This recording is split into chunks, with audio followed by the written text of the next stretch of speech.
Okay, picture this. You're standing at the front of the room. The projector is quietly humming. Literally, all eyes are on you. And suddenly, your mind just goes completely blank. You completely forgot your absolute most crucial data point. On top of that, someone in the back row just asked a highly technical question you have absolutely no idea how to answer.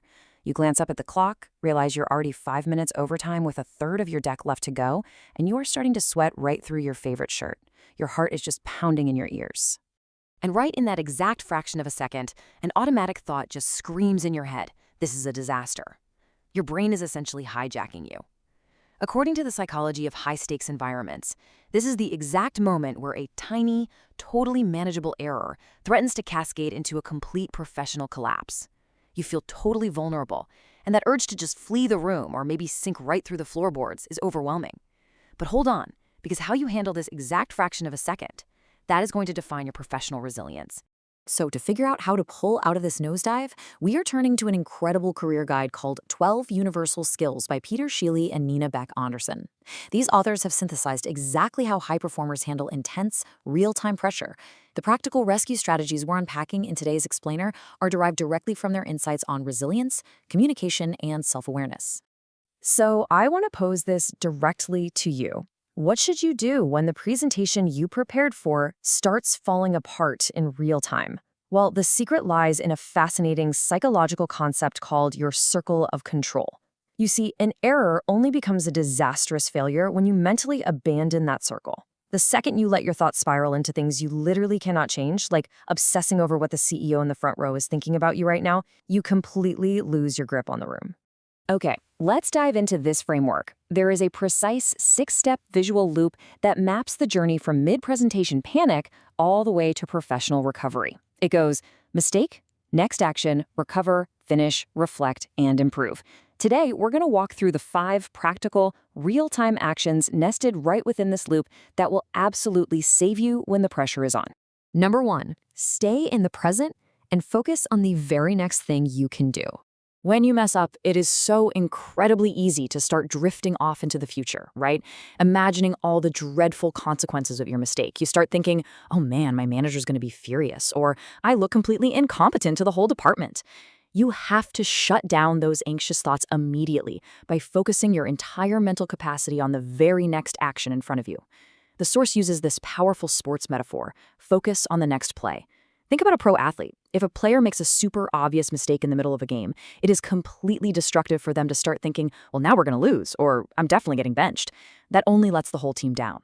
By simply keeping on track and occupying your mind with the immediate next thing you have to do, you effectively consume your mental capacity.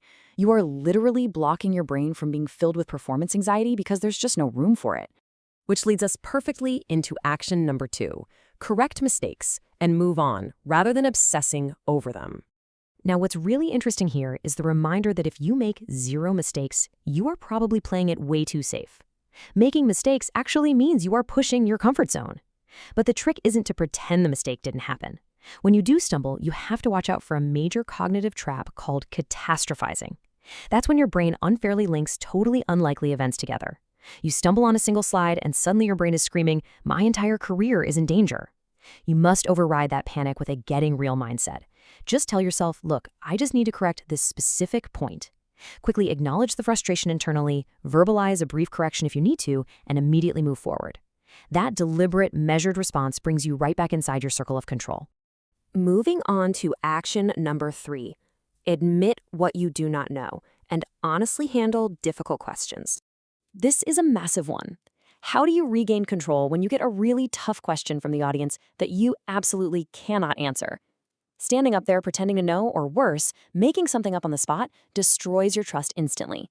Your audience is going to see right through you. The text provides a brilliant visual metaphor for this. Handle objections like catching a ball. Imagine a baseball is thrown directly at your face. Do you dodge it? No, you catch it. If you try to avoid an objection by brushing it off or minimizing it, that is a huge red flag to your audience.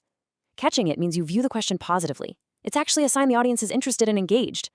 So you catch the ball by saying something like, that is a fantastic point, and while I don't have the exact Q3 metrics in front of me right now, I will follow up with you this afternoon with that exact data. Admit honestly that you don't know the answer right then, and firmly promise to follow up.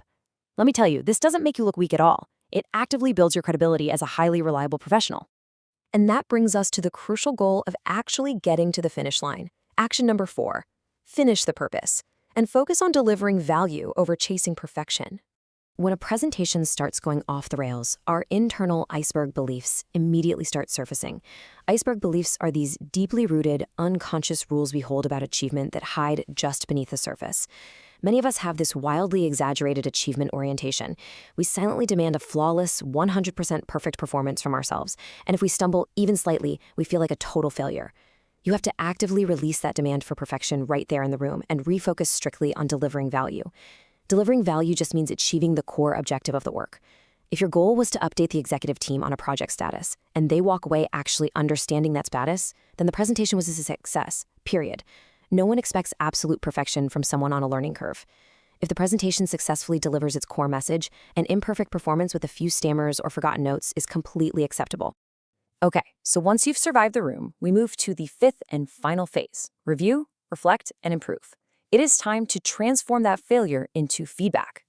The absolute worst thing you can do after a bumpy presentation is try to repress the memory just because it feels uncomfortable.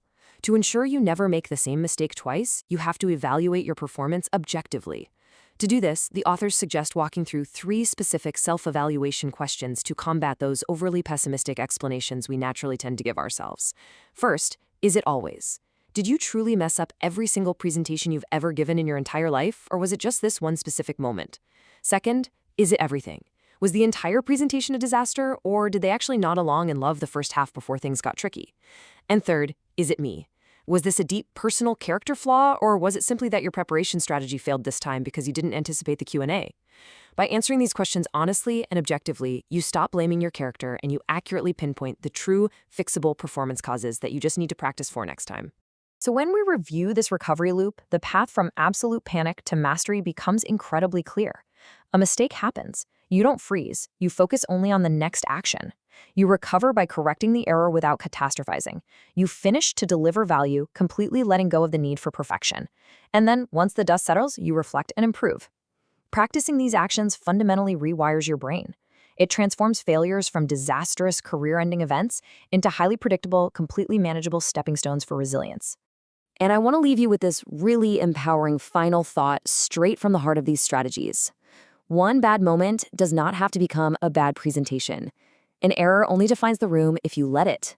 By staying present, catching the hard questions, and focusing on value over perfection, you remain entirely in control of your narrative. So the next time you find yourself stumbling under those bright lights, which of these cognitive tools are you going to reach for first to get yourself back on track?